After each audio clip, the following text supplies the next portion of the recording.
Di Depok ternyata juga ada batik, batik dari pengrajin Depok itu sendiri ya. Jadi nama motifnya apa? Ini ada motif gongsi bolong namanya ya. Gongsi bolong itu semacam gong sejarahnya kota Depok. Jadi zaman dulu tuh ada gong besar di kota Depok, itu menjadi ikonnya kota Depok juga.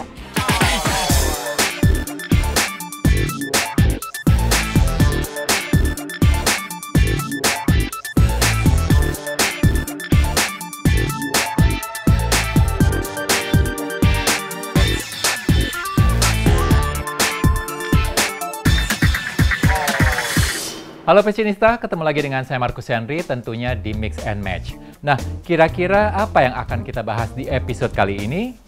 Let's check this one out.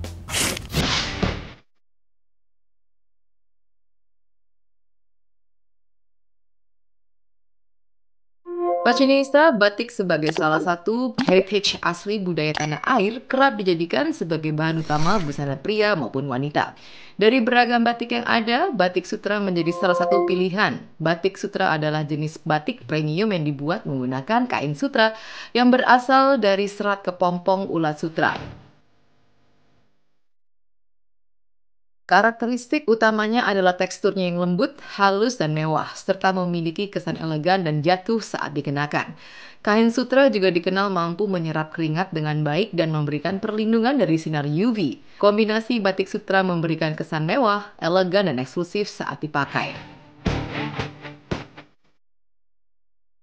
Selain itu, keunikannya pada batik tulis, motifnya unik dan memiliki detail yang tinggi, membuat setiap desain menjadi limited edition. Seperti apa pilihan gaya kombinasi batik sutra karya jenama tanah air? Let's find out, Fashionista!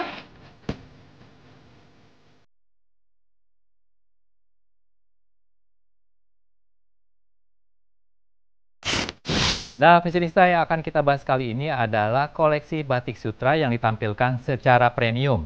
Dan sekarang saya sudah berada di galerinya Ibu Ning Santoso dengan koleksi The Bro. Kita intip sama-sama koleksinya setelah yang ini.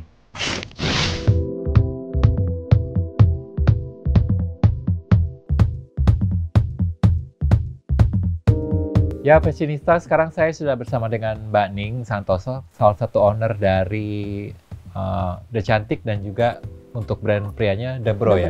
Iya. Kebetulan Ibu ini satu-satunya owner dari dua brand tersebut ya. Oh, satu-satunya, iya satu-satunya. Betul kan ya? Betul. Apa kabar Ibu? Baik, alhamdulillah. Baik. Mas. Kan sebelumnya kita kenal brand wanitanya The Cantik dan Ya. sekarang sudah merambah ke brand busana pria namanya The Bro. Ya. Itu yang membedakannya, Cantik and Bro.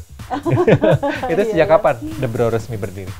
Kalau The Cantik kan dari tahun 2014. Sebelumnya hanya The Cantik aja yang wanitanya. Tapi dengan berkembangnya waktu, ternyata banyak juga bapak-bapaknya nih minta nih, mana buat saya gitu, kok nggak ada gitu. Banyak permintaan dari prianya, sehingga The Bro diluncurkan pada tahun 2018. Jadi beda 4 tahun ya? Beda 4 tahun. Akibat iri hati dari sang bapak, Iya. yang dibikinnya, akhirnya dibikinnya The Bro. The Bro itu berarti bro prianya tuh bro gitu Iya, jadinya. kalau Simple banget ya. Artinya apa tuh? Sebenarnya sih artinya lebih kepada kalau The Bro kan hanya panggilan untuk orang-orang yang akrab aja kan. Akrab, deket, kita panggil The Bro. Jadi pengennya juga The Bro itu hadir dekat, seperti persahabatan gitu ya. Jadi bro gitu kan, sahabat gitu. Jadi inginnya The Bro tuh hadir seperti sahabat kepada customer kita gitu. Kalau D-nya lebih ke modern aja, kayak The Beatles gitu kan. Jadi kita The Cantik, kayak kita The Bro gitu. Biar lebih satu seragam dengan The Cantik ya? Iya. Ada peran suami atau anak-anak cowok nggak untuk menghasilkan nama The Bro itu? Ada. Ada ya? Siapa yang kasih ide? Suami sih ya. Suami ya? Suami. Dan yang jadi model juga suami yang pertama untuk baju-baju awal-awal berdiri ya? Suami dan anak-anak yang jadi modelnya.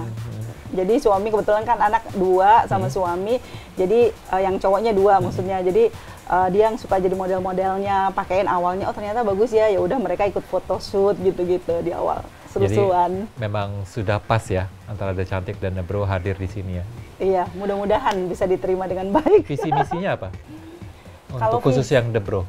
Kalau The Bro visinya sih ingin menjadi sebuah brand pria yang premium gitu. Jadi dikhususkan memang membuat pria-pria untuk tampil acara formal itu dengan premium gitu, dengan tampilan secara premium. Jadi membawa visi supaya pria-pria juga secara fashionnya lebih fashionable lagi, dengan tidak melupakan warisan budaya kita, yaitu ada batik, ada songket, ada tenun gitu, yang kita gunakan untuk kombinasi dari motif itu sendiri. Tetap wasra Nusantara. Tetap wasra, ya. Kalau misalnya Ibu Ning nyebut premium, berarti bahan material untuk busana Debro ini spesial dong ya? Spesial. Spesialnya di bagian mananya? Spesialnya yang satu, banyak juga kita menghasilkan desain-desain dari bahan-bahan premium, seperti kalau batik wajib batik tulis, nggak boleh yang cap ataupun yang printing apalagi ya. Jadi wajib pertama tuh batik tulis. Nah, batik tulisnya itu sendiri sudah premium ya kalau kita batik tulis, karena dibuat secara handmade dan oleh pengrajin itu sendiri. Minimal dibuatnya juga sekitar minimal paling cepat tuh 3 minggu atau 1 bulan. Setelah itu kita premiumkan lagi dengan memberikan beberapa sentuhan seperti ada peradanya gitu, ada juga yang menggunakan smoke gitu. Itu adalah ciri khas premium yang kita gunakan. Selain itu secara cuttingan gitu ya. Mas kan udah nyobain belum nih buatan Debro? Udah lihat-lihat sedikit. Lihat-lihat sedikit ya, secara cuttingan tentunya dia menggunakan cuttingan formal seperti jas gitu. Walaupun kemeja dia cuttingan slim fit dan seperti kita pakai jas. Kayak tailor made gitu berarti ya? Iya. Untuk tantangannya tuh apa yang dihadapin dalam memproduksi koleksi-koleksi Debro ini? Ya, memang kalau untuk premium tantangannya lumayan ya, karena secara cost juga kan hasil produksinya juga beda. Dari cost kainnya gitu kan, terus desainnya, bahkan cara pembuatannya juga nggak bisa kayak yang konveksi yang sehari bisa banyak gitu, karena kita tailor, jadi memang rapi pengerjaannya sehingga sangat teliti dan mungkin sehari juga cuma beberapa aja gitu. Tantangannya adalah dari segi price, ya kan, nomor satu dari segi price, karena banyak sekali yang sudah menjual lebih murah juga ada mungkin ya, tapi mereka membuat dalam beberapa yang lebih banyak piecesnya gitu ya. Kalau kita kan limited pembuatannya di sini. Tetapi saya percaya bahwa setiap kali kita punya pasar, setiap kali merek itu kan punya brand, punya pasar masing-masing, dan kebetulan Debro sudah punya pasarnya sendiri gitu ya.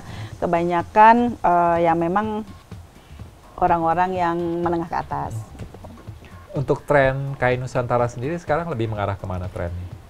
Trennya lebih ke batik sih. Lebih ke batik ya? Iya, ke batik. Batik sekarang lagi digaungkan, batik juga sekarang lagi banyak event-event kecil maupun event besar tuh banyak sekali menggunakan batik gitu sekarang. Jadi kita memang sekarang batik lebih lebih antusias orang-orangnya. Jadi Debro ini dan koleksi dari Mbak Ning yang lain juga nggak hanya ada di Indonesia ya ditampilinnya, bisa ke internasional juga ya. Pernah ngikutin event apa aja? Event yang pernah kita ikuti baru di New York ya. Kalau ke luar negeri. Jadi waktu itu di New York Indonesia Fashion Week ada di sana kira-kira sekitar tahun lalu ya. Pernah hasil karya De Cantik dan Debro ada di sana. Itu ngangkat material dari mana? Dari Ternate. Dari Ternate. Mereka ketanggapannya gimana? Tanggapannya puas sekali ya, karena mereka memang ingin mengangkat burung goheba itu supaya lebih dikenal, lebih luas lagi. Dan mereka sangat happy sekali. Banyak yang beli nggak di sana? Lumayan langsung. Karena kan kalau seperti kita tahu orang luar juga banyak banget yang banyak, suka batik ya. Iya. Orang diaspora yang di sana aja udah langsung suka, langsung beli. Gitu. Ya karena limited, juga unik gitu desainnya. Jadi orang diaspora yang ada di sana langsung, suka nih ini, langsung dibeli. Nah kan sering baru pertama kali show ke luar negeri itu. Iya. Dapat inspirasi apa dari sana yang bisa dibawa ke koleksi untuk Debro gitu? Kalau untuk Debro di sana di luar itu memang sangat menyukai Debro untuk yang memang asli murni batik gitu ya. Ada juga yang murni batik yang memang Indonesia, mereka suka yang ada narasinya, ada ceritanya, ada filosofinya gitu. Jadi kita kalau jual produk di sana tuh mereka suka, ini filosofinya apa ya, kita jelaskan di dalam kertas itu bahwa batik ini artinya ini, filosofinya ini. Mereka sangat menghargai itu yang namanya filosofi di sana. Mereka sangat suka dengan sejarah ya. Iya, sejarahnya kita harus ceritakan. Pada saat dia ketemu orang pun dia bisa ceritain makna dari baju itu ya. Iya, artinya apa, filosofinya apa, gambarannya gimana gitu. Setelah yang kemarin kita kan dihebohkan dengan pasar Cina yang masuk ke Indonesia ya, yang mengambil alih pasar-pasar baju-baju lokal. Itu menurut Mbak Ning gimana dengan pengaruhnya ke The Bro dan Cantik? Kita nggak bisa melawan itu ya. Kita nggak bisa melawan itu. Kita hanya bisa menerima karena mereka memang sudah sangat dahsyat sekali gitu. Tapi saya percaya ketika kita punya pangsa pasar sendiri, udah punya langganan sendiri, langganan kita tuh percaya terhadap produk kita, mereka nggak memilih itu kok gitu. Mereka tetap memilih kita gitu. Mereka tetap kontak kita, hubungin, mau batik ini, mau ada event ini, Mbak Ning tolong bikinin ini dengan warna ini, warna itu gitu. Beda kelas istilahnya. Beda kelas. Tapi kita nggak bisa lawan. Tapi memang itu sangat pengaruh sekali sih. Sekarang harapan dan impian dari The Bro ke masa depan nih, khususnya di fashion Indonesia gimana? Harapan The Bro adalah, The Bro ingin sekali pria-pria yang ada di Indonesia juga tidak melupakan sejarah atau warisan leluhur kita, yaitu batik yang ada di Indonesia, yang sangat indah dengan karisma. Kalau kita pria itu memakainya tuh luar biasa, pokoknya kelihatan. Saya berharap pria-pria di Indonesia, di seluruh Indonesia juga mengenal The Bro agar bisa tampil lebih percaya diri, keren, membawa batik Nusantara, cinta terhadap warisan nenek moyang, dan tentunya bisa membeli produk The Bro. Oke, Fashionista, habis ini kita lanjut lagi ya, lihat-lihat koleksinya yang pastinya bagus-bagus. Tetap di Mix and Match.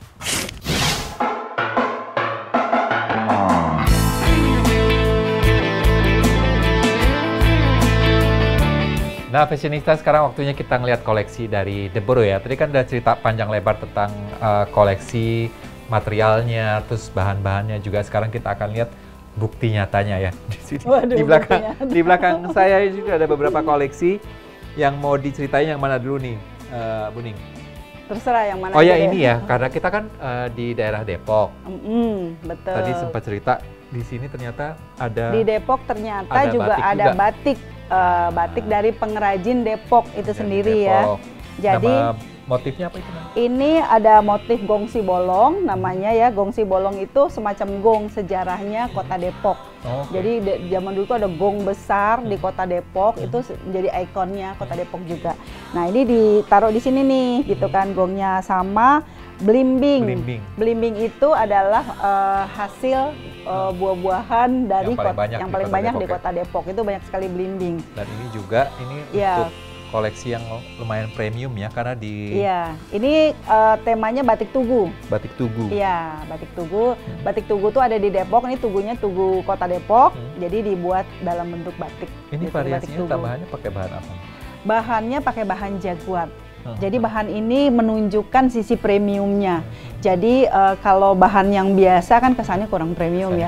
Tapi kalau ini kan kesannya jadi cowoknya tuh premium, lebih berkelas. Dan ini juga ada aksen-aksen di kerah.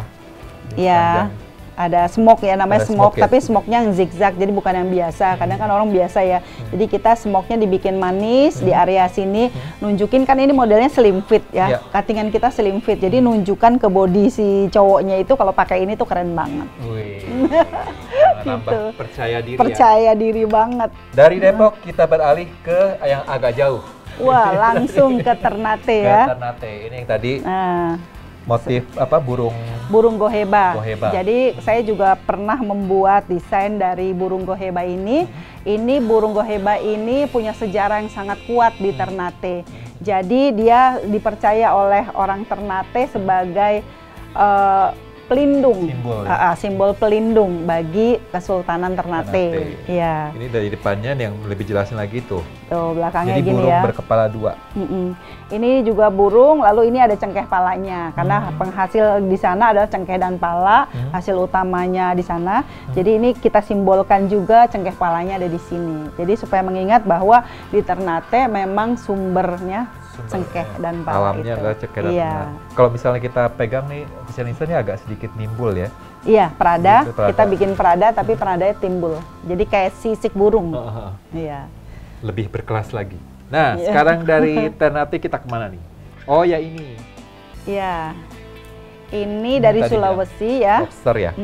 Buteng. Ini adalah motifnya motif lobster. Lobster adalah penghasil dari ikan dari Sulawesi. Hasil laut utama Hasil di laut Sulawesi utamanya adalah lobster. Iya, lobster. Jadi kita gambarkan dalam bentuk batik. Waktu itu salah satu di sana, bupati di sana meminta saya untuk membuat ini gitu, supaya dijadikan ikon di kota sana bahwa lobsternya tuh udah punya penghasilan yang sangat banyak di sana. Dari masyarakat di sana sudah mengikuti atau menanam lobster itu. Jadi simbol kebanggaan daerah tersebut ya ditunjukkan melalui baju Lobster itu ya. lobster. Keren. Ini ada kapalnya ya?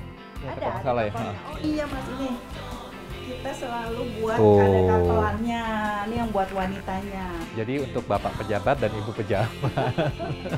Kalau pejabat dan ibu pejabat ya kan, bisa kapelan dengan sangat premium dan elegan. Bagus ini. Ya. Fashionista. Jadi kalau misalnya Bahannya juga sama ya Mas ya? sama banget. Jadi kalau Iya. misalnya pengen punya kapal-kapelan buat hari raya dan hari-hari spesial bisa datang Iya. ke sini, ke The Bro ya. The Bro. Dan juga ada cantik koleksinya, banyak banget untuk kapelan. Nah selain yang tadi sudah kita bahas, ini juga ada untuk yang tenunnya ya. Iya. Ini tenun, kalau ini lurik. Jadi saya bilang di awal bahwa saya mencintai apapun warisan budaya kita. Selain batik juga ada tenun. Tenun juga sangat warisan dari budaya kita juga ya. Dan ternyata tenun itu kalau dikombinasikan secara modern, ini dengan kain modern, ini kain jaguar yang memang kita buat sendiri juga, didesain Motifnya sendiri ya, motifnya. Iya, jadi kita buat sendiri motifnya. Ketika kita kombinasikan tenun dengan kain yang lebih modern, ternyata hasilnya juga sangat luar biasa ya, elegan, premium. Eksklusif tuh di belakang ini lebih Ini kelihatan. agak banyak gitu. Kalau ini kita Inspirasinya simple ada burung aja. merak ya. Iya, burung merak. Dan ini pohon apa nih Bu? Pohon apa? biasa Pohon ya? biasa aja sih. Ini supaya lebih cantik lagi, supaya Iya. kelihatan lebih anggun untuk meraknya ya. Iya.